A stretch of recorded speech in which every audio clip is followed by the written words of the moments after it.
Happy fathers day.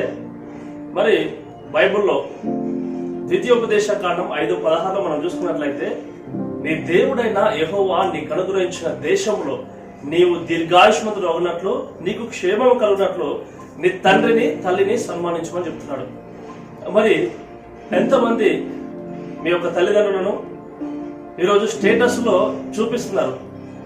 WhatsApp status లో, Facebook లో, ఇన్స్టాలో, చాలా అనేక సోషల్ మీడియాలో మనం చూస్తున్నాం కదా. మరి నిజంగా తండ్రి యొక్క కష్టాన్ని, వారు భరించేటటువంటి బాధను, వారు భుజములను మోస్తున్నటువంటి ఆ యొక్క మీ మీద చూపించేటటువంటి ప్రేమను నిజంగా ఎంతమంది అర్థం చేసుకుంటున్నారు? ఒకసారి మరి మనల్ని మనం ఒకసారి పరీక్ష చేసుకోవాలి.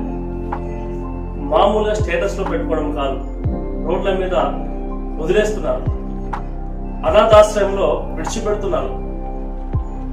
నిజంగా నీకు మంచి జరగాలంటే, నీకు అనేక ఆశీర్వాదాలు రావాలంటే నీ తల్లిని నీ తండ్రిని సన్మానించు. వారిని మోసం చేయదు. వారిని ఈ లోకంలో వారు చూపించే ప్రేమ నీకు ఇంకెవరు చూపించలేరు. కొంతమంది భార్యలు చెప్పిన మాటలు విని తల్లిని తండ్రిని పక్కన పెట్టేస్తుంటారు. వారికి భోజనం కూడా తాగడానికి మంచి నీరు కూడా ఇవ్వరు.